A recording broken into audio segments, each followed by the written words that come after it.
This is poetry from Poetic G. Reality. This is real. One time. Check it. Since when? What time? How you doing today, ladies and gents?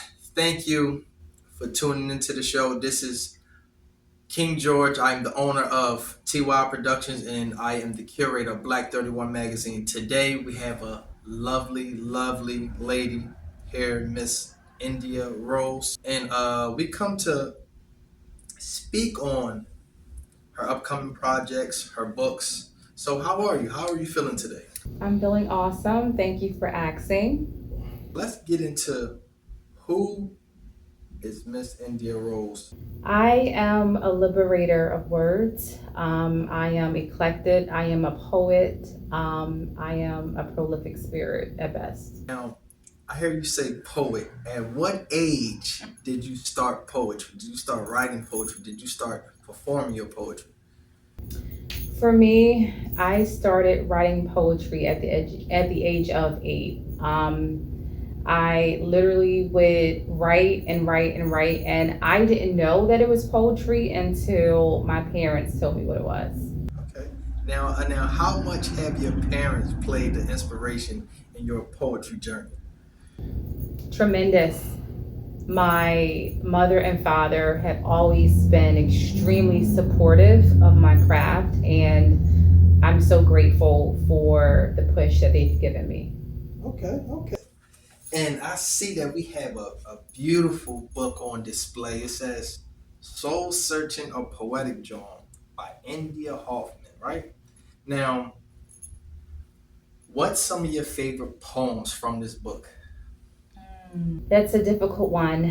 One of my favorite poems, I would say, is Black Genocide. That is my favorite poem because it is an encapsule of the Black experience in the world. Not necessarily just America, but just so many ups and downs that Blacks have been experiencing in this world. Yes. Now, this cover is very unique and beautiful. Now, I want to know what made you even come up with a cover piece exactly like this? Like what does this cover represent? I was very bold to pull that off because I am a very private person, very private. Um, that was very tranquil for me. I wanted to dive deep within myself and step outside my comfort zone. And a lot of times, when we are by ourselves, we see what people don't see, and I wanted to expose that. Soul Searching a Poetic Dawn is a book that pushes you to become your highest version, and I wanted to emulate that through art by being completely nude and having pearls on me. And the significance of pearls are extremely delicate, they're rare, they're precious, and I wanted that to surround me and my pureness and my wholeness. You did a nice poetry event in ShopRite. Yeah, how did you even get the connection to even do a poetry event in ShopRite, and what was that experience like? Everyone, stay focused on your dreams. I love this experience right now because I understand that soul searching is not always an up and up feeling or experience. There's some lows, there's some highs, but in those in-between places, I think you learn so much more that sometimes the mountaintop can't teach you. You learn some of your most pivotal facts of life by experiencing the bottom, and even in those in between before you get to the mountaintop. So I am so excited to be here today. I'm excited to experience all of the people that are coming in, just enjoying leisure time, going grocery shopping, and to have my first poetry book is so exciting. I remember when it was all up here, I knew I had to manifest it and write it to help the people. And I did. I accomplished that. And now I'm here at ShopRite, showing everyone my love of poetry. That's such a great question. So number one, ShopRite is a community grocery store that I've visited numerous of times. And I always noticed that it's very popular, very popular. I wanted to add some literacy. I wanted to add my poetry to this particular ShopRite. Literacy is very important. A lot of young children are not where they supposed to be, and the test scores prove that. So my main motto was, hey, let me plant this seed that, hey, I wrote a book, and I did that by reading, by writing, and you can do the same thing too. Now I want to know, what's one of your favorite books that you have read that inspired you to even write a book? Oh yes. So my favorite author, he's Lebanese. His name is Khalil Gibran or Gibran. He wrote a book called The Prophet, and Khalil is extremely gifted. He's a painter. He is a poet. He's just such a magnificent artist. And reading his book, I knew that I needed to be a writer. Now I have a definite great question. Name 5 top leaders that have inspired you within your life. Top 5 leaders. This is a good one. Okay. Okay, so I would have to say my father, Indea, aka Kamal. I would have to say my mother, Miss Kame. I would have to say Yeshua, Christ. That's 3. 4, I would have to say Khalil, my favorite author. And 5, I would have to say George Addison. Okay. We appreciate you so much. What about Malcolm though? Oh, You miss okay. Malcolm. Honorable mention. That's 5. Now you said 10. I could do 10, but of course, last but not least, I do have to say Malcolm X. In my father's home, he was like an uncle that we never met. So yes. That's nice. What role did your mother play in your life as to shaping your poetic journey, but also helping you grow up to be the wonderful lady that you are now? My mother was she was my best friend. I had an awesome mom, an incredible mom. She was terrific. She was superwoman. She was very creative, very creative. I always said my mom should have been a millionaire. She was a jack of all trades. She was gifted at everything. The only thing my mom couldn't do was sing. She was good at everything. Um, she was extremely supportive of my dream. She allowed me to be an individual. She was very positive, always told me I was a princess and how beautiful I was, and I can do anything I set my mind to. My mom always supported me. As for writing wise, how often do you write? Hmm. So in my mind, like right now, we're having a dialogue. I'm actually thinking about poetry right now. So the goal is to write every day. I write every day. I don't share what I write every day.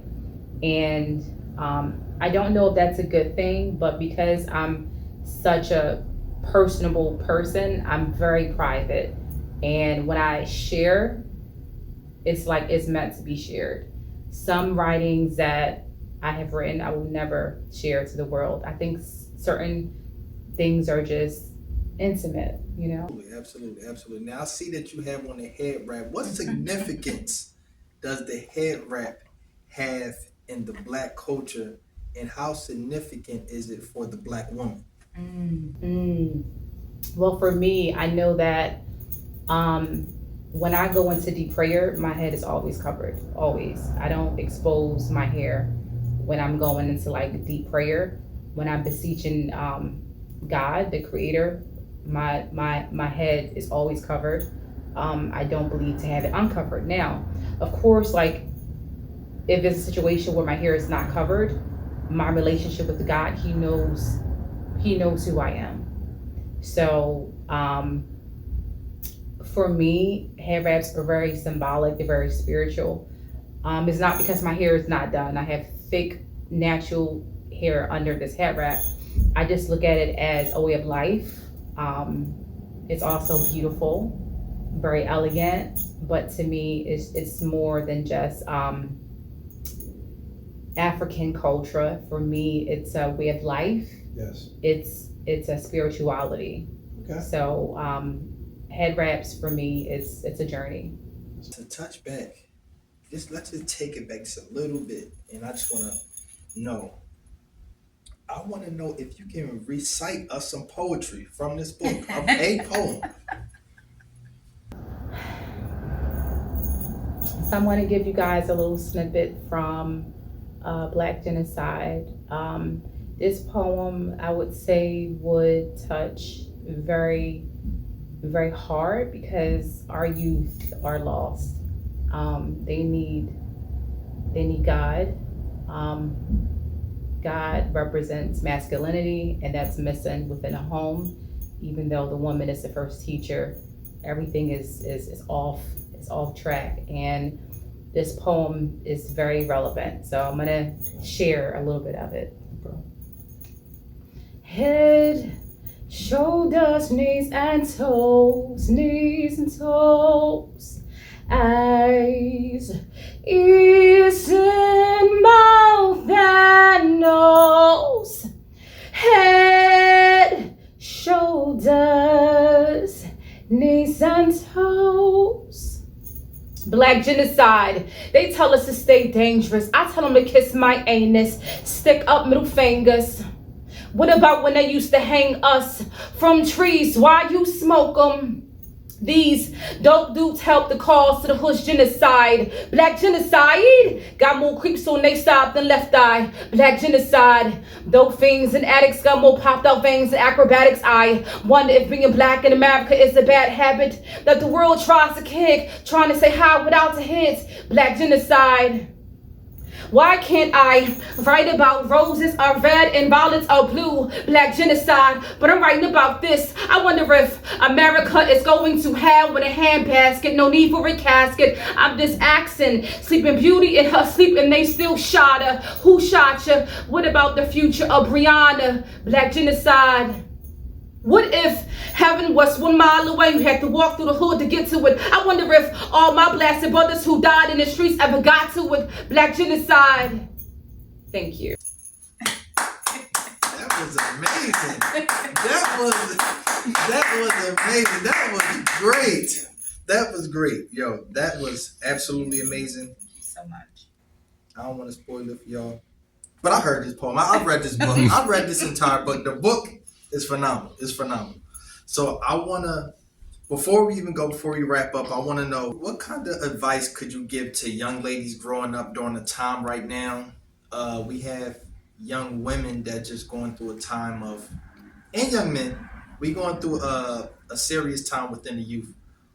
What advice do you have for a young woman such as yourself, but just, other young black women growing up? What's the importance of just being a woman and just saving yourself and, being the best that you can be, healthy? I would say it's very, very difficult to be a young woman, a woman in this day and age. It's very difficult. That's not to take away from the heaviness and all the responsibility that the black man goes through. But right now I'm speaking as a woman trying to connect to the woman of this era. It's extremely difficult. It's a lot of pressure a lot of comparison, a lot of self-loathing, a lot of delusion going on within a sisterhood. Um, a lot of times, women don't feel like they are good enough with themselves, and so peer pressure is real.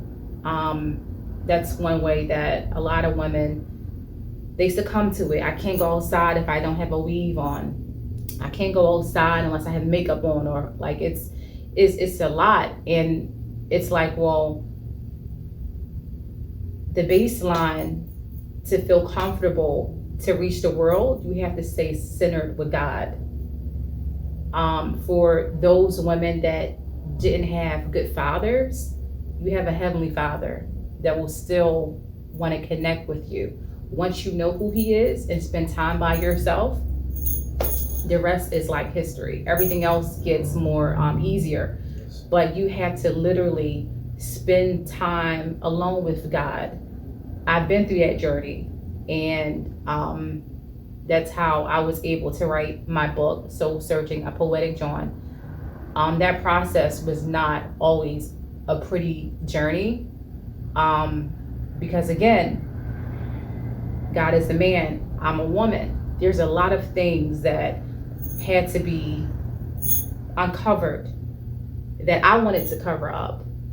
And in order for me to let in more beauty, he had to wipe away that ugliness.